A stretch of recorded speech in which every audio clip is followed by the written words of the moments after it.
whole month, we're focusing on the many ministries and agencies of our community as we discern where God is calling us out to be faithful.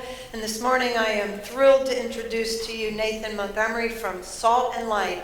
They've got it figured out over there. So as you pass around the friendship attendance pad, will you give your attention to Nathan and welcome him this morning?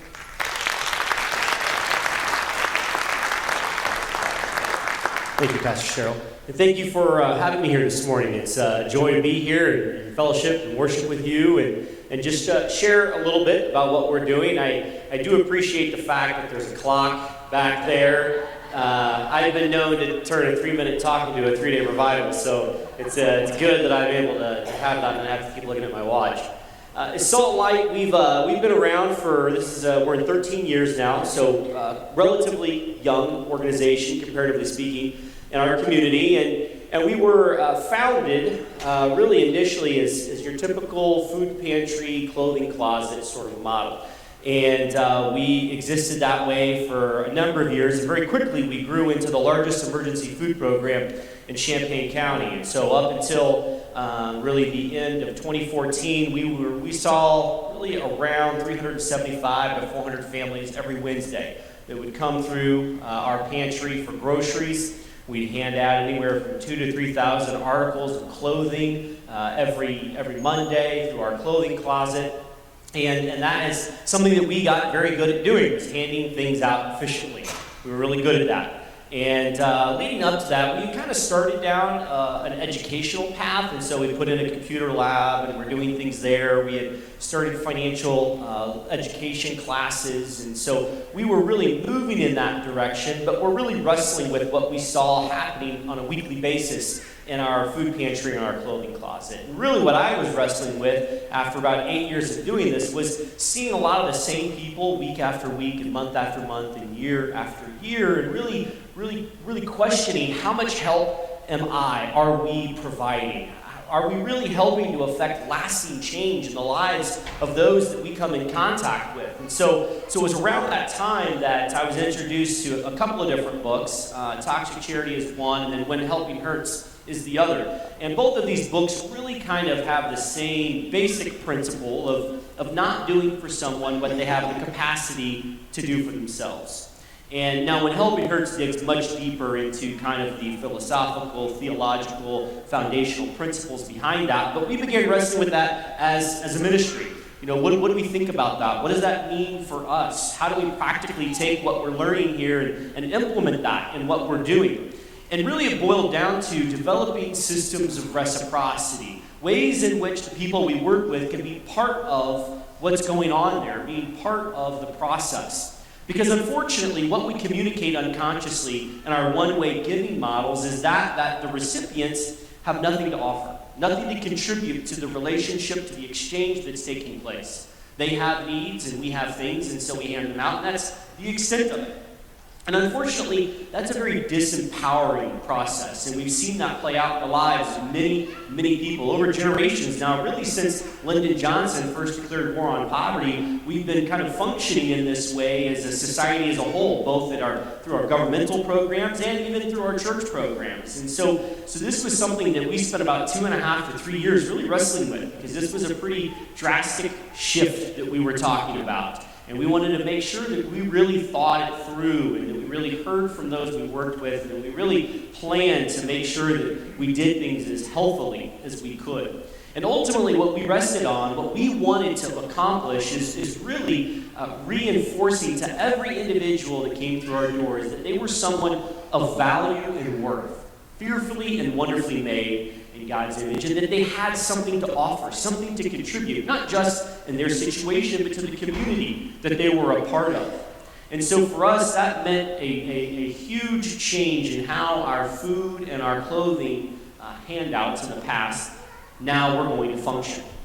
And ultimately, what we landed on was something completely unique. What we're doing right now at Salt and Light is not happening anywhere else in the country as it relates to our food and clothing programs. And so the way it works now, our participants, which we call them instead of clients, and that's important. The language is very important. So participant in and of itself implies doing with, right? Part of the process instead of doing for. And so our participants can volunteer at any nonprofit in Champaign County, and for every hour they volunteer, they earn credit. We value those hours at minimum wage, and that credit that they earn, they can now spend and shop within the thrift store and the food co-op that we operate, acquiring what they and their family needs through their own capacity. This is a hugely dignity-affirming process that we have seen just completely transform the atmosphere as a whole inside the ministry, as well as those individuals that participate in it. I cannot tell you how much more of an enjoyable experience it is just walking through there. Before, shame just weighed on people when they stood in line and came through the doors. It didn't matter how friendly we were, how welcoming we were. The issue was not so much the disposition of the givers as it was the dynamic of the relationship. And when we have that receiver-provider relationship, we just automatically, barriers are put up to really developing healthy relationships. Unintentionally, it just happens because of the dynamics there. So for us now, it's gone. It's just completely gone. And we see a different kind of participation by the people that come through our doors. And we've had so many different stories of those individuals who are really realizing what they're capable of for themselves. There's a guy, a young guy actually, who first started coming to us in our old model. And he came to us, and he'd actually spent some time in prison. He actually had an ankle bracelet when he first started volunteering with us. And he had a young son, and he and his girlfriend, who also had a young son, were really part of a government program through us, volunteering, a TANF program, where it was cash assistance based on the volunteer work you did. And so we really encouraged him that he was capable of more than just this TANF work that really didn't pay much and really didn't offer a future. We encouraged him that, you know what, you have so much to offer. He was a great worker, really personable, very friendly. He just was great to actually have around. But we continued to encourage him along a path of something different. I remember, I'll never forget, near the end of his time with us, he came in and he was talking about how he had just got a job at McDonald's. And he was a little sheepish about it, a little ashamed almost, as though McDonald's was something that he didn't want to really talk about. We celebrated it. We said, hey, I mean, this is a job. You cannot look at this as anything other than a step forward for you. And it's great that you went and did this, that you took this upon yourself to do this. And it's actually McDonald's just across the way from Salt Line on Bloomington Road, so I get to see him fairly frequently when I go to get my tea or when I decide to eat unhealthily. And so every time I walk in, he lights up, and we talk, and very quickly after he started there, they moved him to role of assistant manager. And he just was doing so great. We knew he would. It was really kind of progressing, so they started going through kind of their management training. And now he's actually the general manager over the store. And they're getting ready to send him off for training, and he's going to come back, and he's going to have a salary of $50,000 to $55,000 a year. You know, and here was a kid at 25, 26 years old who had a pretty rough upbringing, a lot of not so positive examples in his life, but just through a little encouragement, a little opportunity for him to realize some of what he was capable with us, spurred him on to do even more. And what I love about it is that ultimately he did it, right? We didn't do it. We didn't do it for him. He did it for himself. And so that's what we see play out on a daily basis now. And it's just been exciting to be a part of that, to be able to share even what we're doing. We're having those opportunities with local organizations, churches who are interested in, okay, how do we do something like that? How do we develop systems of reciprocity in what we're doing? I got to speak here a couple of months ago at a workshop in Indiana for 3 different counties, and got a letter in the mail from them yesterday. They're collaborating in pretty small communities, and they're opening a food co-op over there as they've kind of transformed and moved away from how they'd always done it in the past. We have another one in northern Indiana coming up I'm going to be speaking at. And even nationally, we're having opportunities to speak at what we're doing through the Christian Community Development Association, based out of Chicago, because they just haven't seen anything like it.